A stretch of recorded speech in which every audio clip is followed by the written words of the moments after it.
Nish Sonwalkar, adaptive mobile learning guru, founder and CEO of Sonwalkar Consulting Group, former principal educational architect and director of the Hypermedia Teaching Facility at MIT, expert in the use of computers in education to customize learning for students, mobile learning, adaptive learning, brain-based synaptic learning, it says here. I'd like to know what that means and what other kind of learning there is.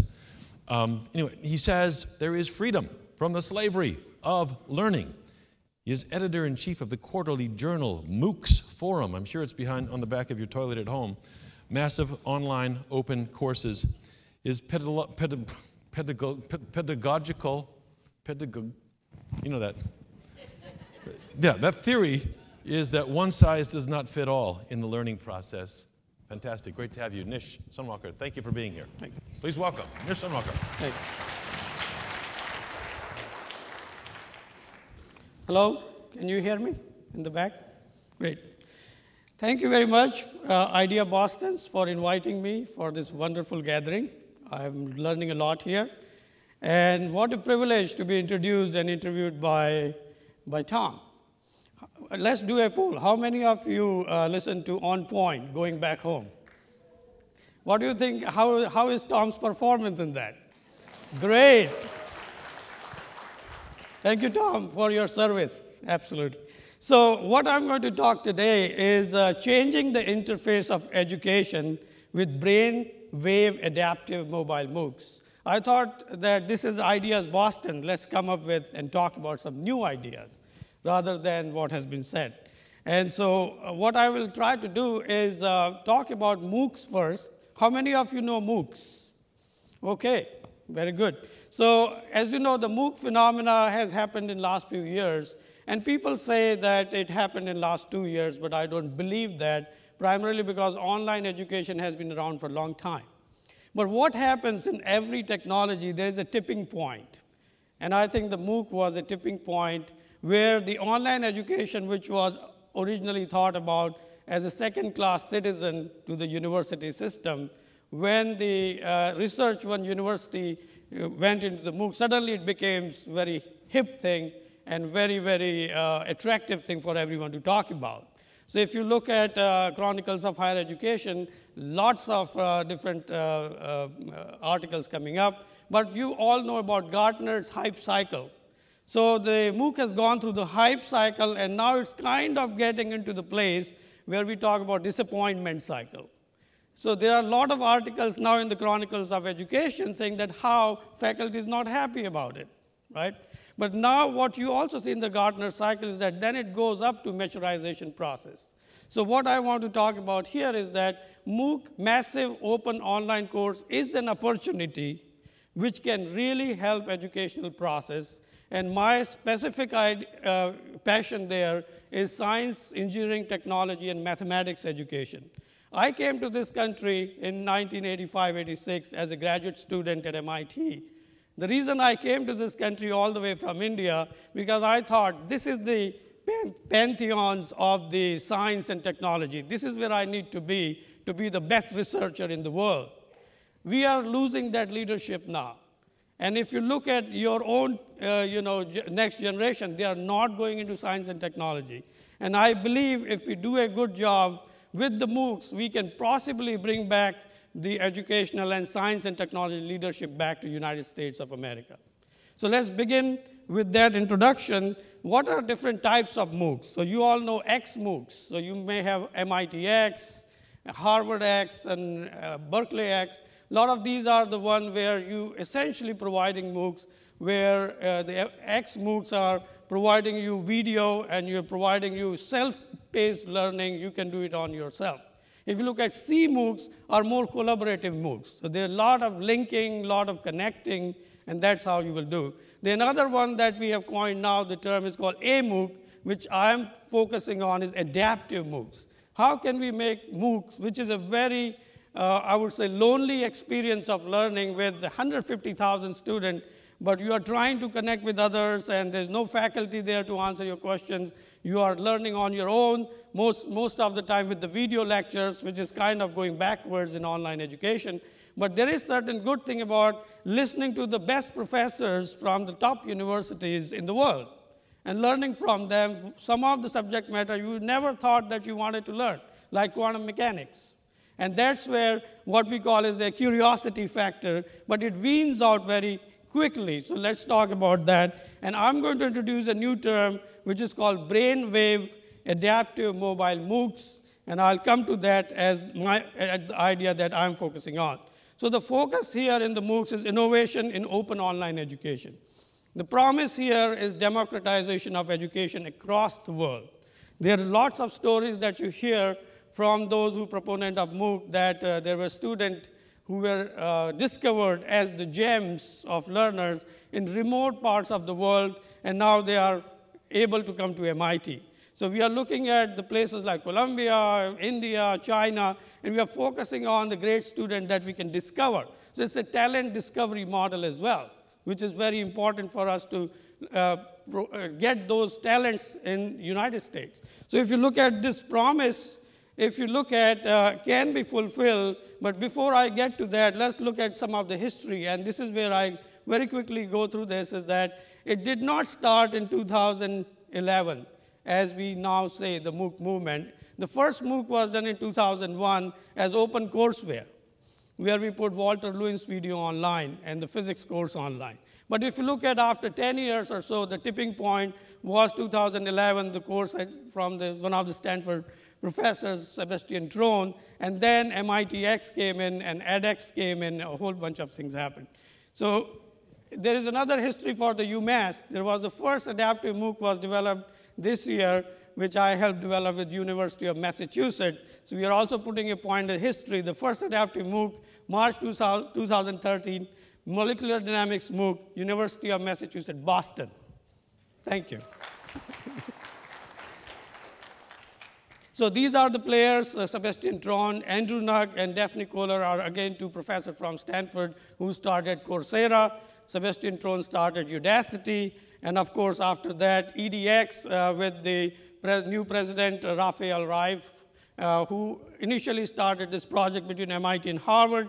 Then they put together $30 million each, $60 million initial funding, came out EDX, edX Foundation, and now it is growing leaps and bounds. And if you look at here, now these are the universities which are part of these, this consortium only. It also includes universities from India and China and Korea. So it is becoming worldwide phenomena. So with that, if you look at some of the prototype MITx courses, which was the first one, electronics and circuits, done by Anant Agrawal, who is the president of EDX and taught the first course himself. If you look at that, this statistics is often touted, so I'm just going to put that as something that we all know. 155,000 students enrolled. Initially, when they started, they thought there will be 250, 300 students. Suddenly, the word came out, and then there were 400 students, then 5,000 students, and it went up to 155,000 students. I think 1 0 is missing there.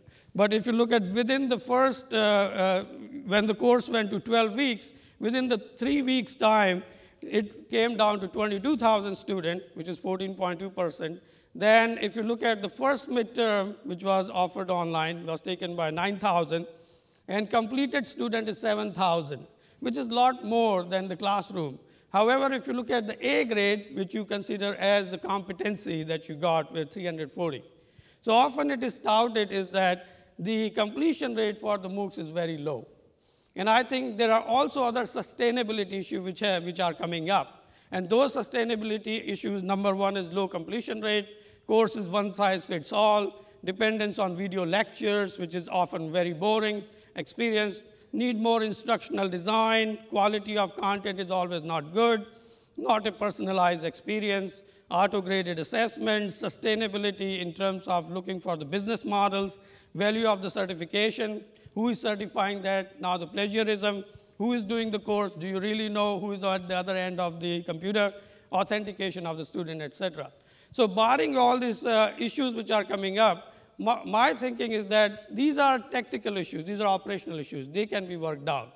The bigger problem here is the pedagogy of online education in the context of the MOOC. And I think that's where if one size fits all, if you do, chances are you will have very large dropout. Even in your online courses, you see that. one size fits all does not work. That's why you have blending. You have faculty always connecting with the students online. But in this case, my thinking here is to go from one size fits all to adaptive individualization, or what I call personalized learning trajectories, and those are the adaptive system. And that's where I started doing research way back at MIT and looked into various models. I almost looked at 300 educational models. There's a lot of literature out there on the learning theory. So I tried to say, as an engineer and scientist, why don't we come up with a framework that we can now utilize in order to enhance the brain-based learning. So I'm going to become the armchair neurologist here and give you a quick lecture or quick background in the neural learning. If you look at here, the neurons, single neurons, and my background is molecular dynamics, so I can claim certain expertise in the single cell models and how they all connect together. So if you look at here, the single cell neuron is very special cell in your brain. It is the only cell which connects with the other cells through the axons and the synapses. And that's how it creates the network. So if you start with the single neuron, which has a lot of tentacles coming out, then it connects through the synapses to the other cells. And then there has to be an electrical transmission between these cells.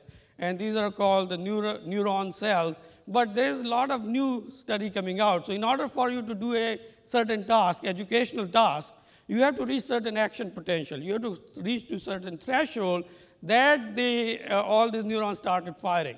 I always give an example. When you started to learn car, you did not know how to change the gears and do all these things. It took you a long time to figure it out. Today, when you go in the car, do you ever think what to do? You push your keys. Nowadays, you don't even push the keys. You just push the button, you start the car, and you're off, you go.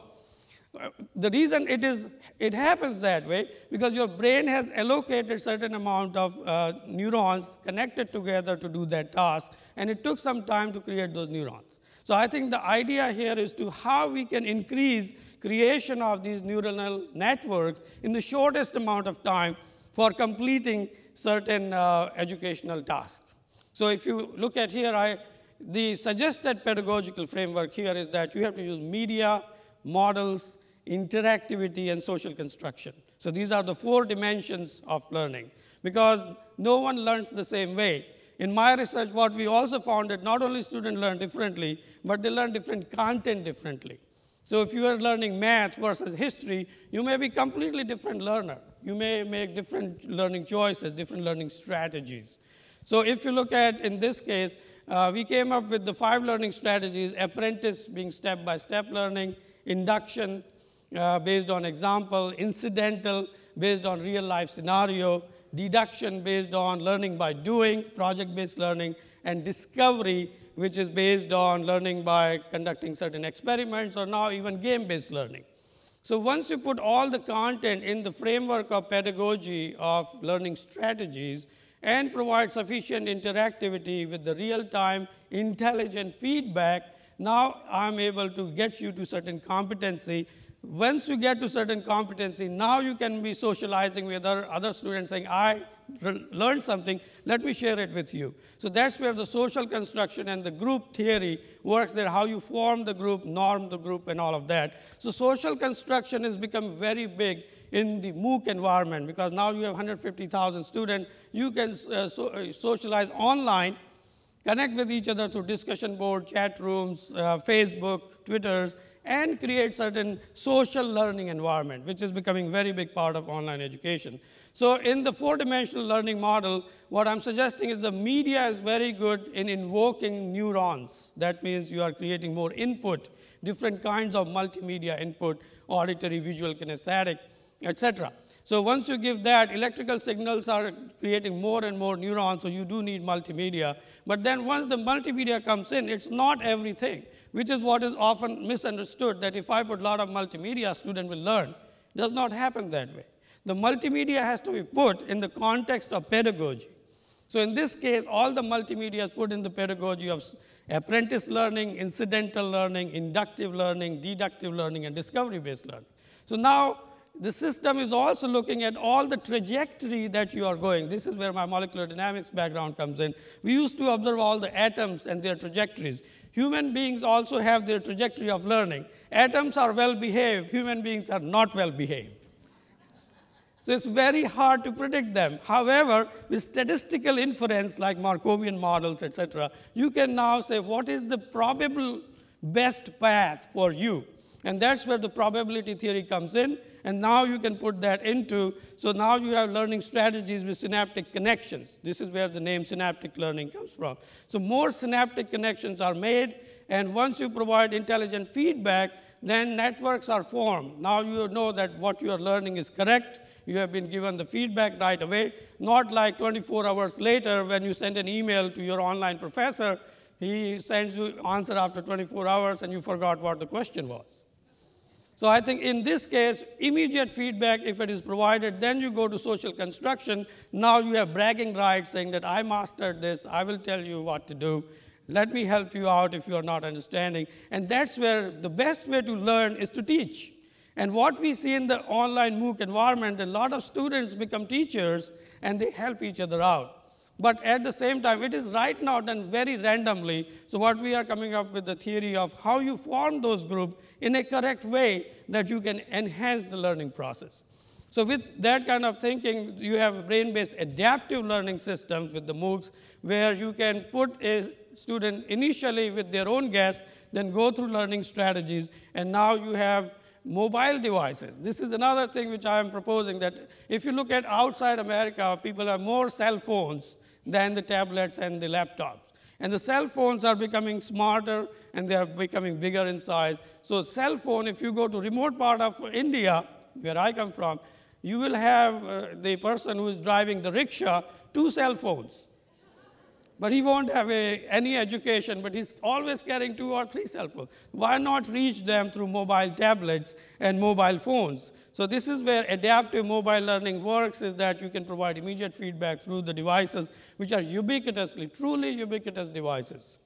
Now if you go to the first adaptive MOOC that we did at UMass, we did try, and we do have some data, but for this talk, I'm not going to discuss that in detail, but we got about 20 to 25% completion rate in the MOOC as compared to 5 to 7%, which is the national average. So there is something good about adaptive MOOCs. Now the question is, can we really do more than statistical inference? Can we look into the brain? Can I open your brain while I'm teaching and say where the neurons are? Is it really doing the right task? The answer is yes. Many of you may have seen Matrix. Have you guys seen Matrix? The Neo is connected with the wires in the back of his head. And it can be done. And this is where I'm going with this idea, not that we will all be living in this virtual matrix, but we want to bring you to the reality using some of the EEG probes. So electroencephalogram was invented in 1924 by Hans Berger in Germany.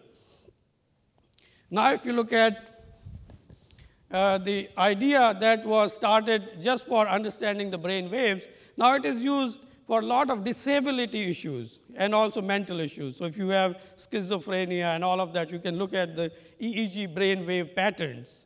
So but the good idea with this kind of model is that now you are also taking care of the population which is disabled, participating now into online education through the EEG kind of situation. So now if you look at quickly the brain waves, there are 4 types. One is the beta, which is going from 15 to 30 hertz, which is where you have drunk a lot of coffee, a lot of Coke, you are really excited, and you cannot focus on anything. That's the beta phase.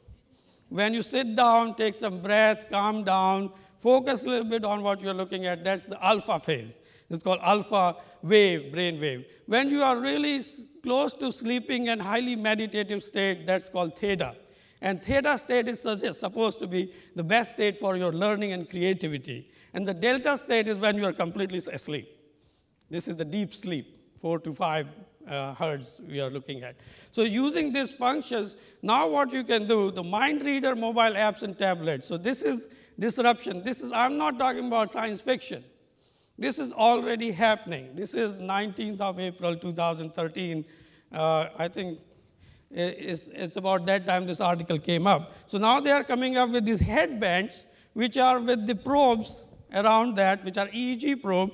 And if you look at your cell phone and say, dial my friend's X number, it will dial that number without you touching or doing anything. And those are mind reader cell phones or mobile tablets. This is another example which was presented to MIT as well, where the Samsung demos a tablet controlled by your brain. So what you are seeing here is that with the brain, when you think about certain things, there are two things happen. One is the brain waves changes, and also there's a location of neurons. So if you say a certain part of brain, in the brain there's a topology, and there are 19 different probes I can put, but I can find out when you say A, what part of the brain lights up. So if you concentrate on A, and that part of the brain lights up, and EEG can figure out what neuron is that, immediately A will show up on your computer screen. So I'm just giving you a simplified model that how by thinking you can type on the screens, and for the paraplegic, it's absolutely great thing to do. So what I'm suggesting here is brain wave adaptive mobile. So what we will do, we will have these fashionable headbands, which you love to wear. Put it on you, you wouldn't even know they are EEG caps. And we will connect you to your own tablet and say, now start learning. While we see what part of neurons are learning, we'll start putting the content that really works for you, because now we know how you are reacting to the content, and we can get you to the competency in very, very quick way. Two things will happen. You will get to the competency of 100%, and you will reach there in half or less than half time. So if you are a pilot or if you are a surgeon, we want you to be 100% competent. We don't want you to get 90%, because if you are driving my plane, you better be 100% competent. So this is where we are going with this whole idea, brainwave adaptive learning. So as a parting thought, let me see if we can do a theta meditation together and get to that place where you will all be highly creative.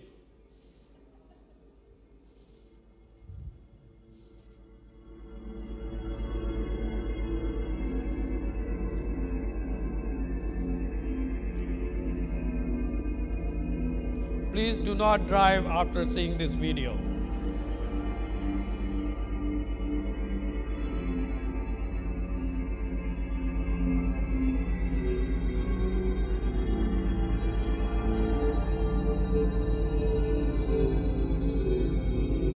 Before you go to sleep, I'm going to stop it here. Thank you very much. Wonderful. Wonderful. Thank you so much. Tom. Thank you very much. Wonderful. Nish Sonwalkar, MOOC man. Thank you very much. Wow, that was, my brain is spinning. There's so much. Let's start with the fear, right? Sure. You're talking about EEG probes, and some German came up with it, and I'm thinking of East German sports training and Achtung, baby, and you will learn. I mean, you're going to have a punishment and reward in here too, like daydreaming, you get zapped, learn something, you get a little endorphin. Well, I think the idea here is to find those patterns that really work for you, not punish you. So it's about enhancement of learning rather than penalizing you. So if you are daydreaming... That sounds like what they always say at the beginning, and then later it's like, oh. Well, there is this whole fear about the big brother watching you, the 1984 syndrome. I mean, you want me to wear your fashionable headband, and you're going to track me walking down the street, and am I reviewing calculus formulas or not? I think it's a possibility. There is a possibility. I knew it. There's Wow. always two sides of the technology. Are we with this? This is like leapfrogging the MOOC, sort of widely understood iconic MOOC thing. Right. Is MOOC, and you said, I didn't know the Gardner's hype cycle, but I love that. I'm going to use that all the time. You said, you know, we've been up this sort of MOOC excitement, now we're in the disappointment phase. But are we going to wade through it anyway? Are we going to go ahead and see massive MOOCs without the headbands and the probes, you know, or are we going to somehow leap over that and go straight to this highly personalized thing? Well, I think what's happening is that MOOC are here to stay. That's my belief, is that after the hype cycle is done and also some of the ideas are worked out, some operations are worked out, The credit transfer issues are worked out. I think they are here to stay primarily because they are essentially becoming precursor to your higher education or getting over some of the fears of education, or even those who never had any chance to learn. Now through MOOCs, they have first time to get chance to learn. However, what I see is that the MOOC movement, because of one size fits all, is not getting the steam that it needs to get. Yeah. Yeah. So when the MOOC becomes a personalized experience, then it will cross the sound barrier. And that's where we are going to take off with that. And that's where adaptive synaptic system have to come into play. So instead of getting into Harvard or just wrap on your fashionable headband, put the probes in and go, are your ideal MOOCs, this is a big college town, are they college killers? Well, that question I've asked to many of the MOOC proponents as well. The way it works is that, and one of the scenarios people are saying is that the big colleges like MIT, Harvard, and all of that, they'll primarily become a country clubs where you come for the experiences. But if you want to learn, you can learn through the online probes. So but these are all debates right now going on. They're not country clubs already? I think some of them are already there. But what we are trying to say is that some of the smaller colleges are in more danger than the well-established colleges, because the well-established colleges and institutions, and that's one of the reasons I'm working very closely with UMass system, because most of the students go to public universities. Yeah, sure. And if you look at 90% of population which is served by public universities like UMass, and also the community colleges, that's where MOOCs have to go and play the role. Because you need to get MOOCs, especially adaptive MOOC, to get their level to the level that now they are at the equal footing, equal playing field. Why do you need all those universities for the MOOCs? I mean, the MOOCs don't need any universities, do they? I mean, they need a couple to develop the stuff, but maybe you have just one or two national leaders in each field, and all the others are unemployed. Well, everybody's watching the same video and getting 84 personalized versions of it, depending on their learning temperament, perhaps. Well, if you look at, right now, if you look at West Coast and East Coast, they're all producing MOOCs. So Coursera has produced about 500 MOOCs. If you look at edX has produced about 80 MOOCs or so. And these are very high quality, very high production value MOOCs. And what they are doing is that they are providing the background information, very high quality courses. However, they are not getting into degree granting.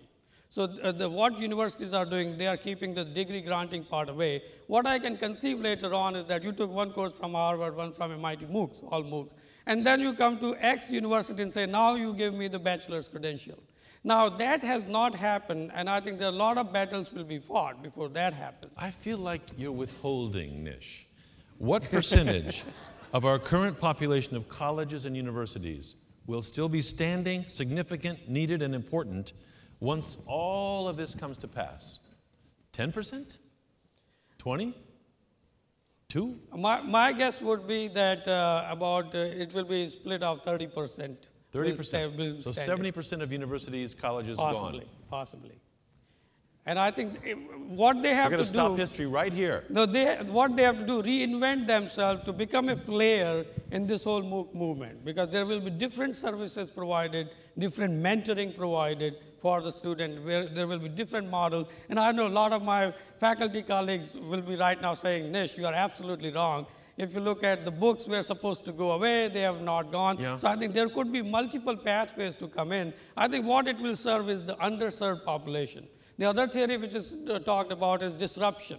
So there will be massive disruption because the colleges are so highly priced, they are pricing themselves out of the marketplace. The student cannot go, and if you look at the whole loan scandal, a lot of loan is taken and never paid back. Who is going to pay that? So I think bringing costs down, getting the level of education up, I think is overall very good for everyone. And then people will have to plug and play and reinvent themselves in the new marketplace, in the new genre of education. That's why I call it new, changing the interface of education with many different aspects where faculty can play a major role. Because now what happens, the faculty have to be extremely well prepared because this is a highly production environment. This is not like you can go to the classroom. There's been a long competition between lots of universities, but in this town, Harvard and MIT in particular. Does this mean game over, MIT wins? Because they can design the probes and the software, and Harvard will have to use it.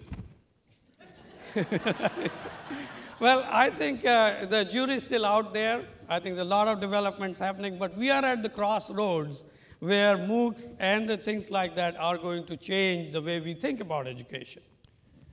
And one other thing. You said at the top that the United States is losing its preeminence in education, science, and technology for a number of reasons, but that the MOOC movement, all of this put together, could bring it back. Why won't instead it catapult others even further ahead? It's easier to put headbands on a billion Chinese kids than to build, 1,000 new great universities. Well, if you look at one of the experiments which America is the free world, truly free world. Most of the Chinese, if you give them choice, do you want to migrate to the United States? With the given communist regime, they may want to, although we may not have billion people space to keep them here.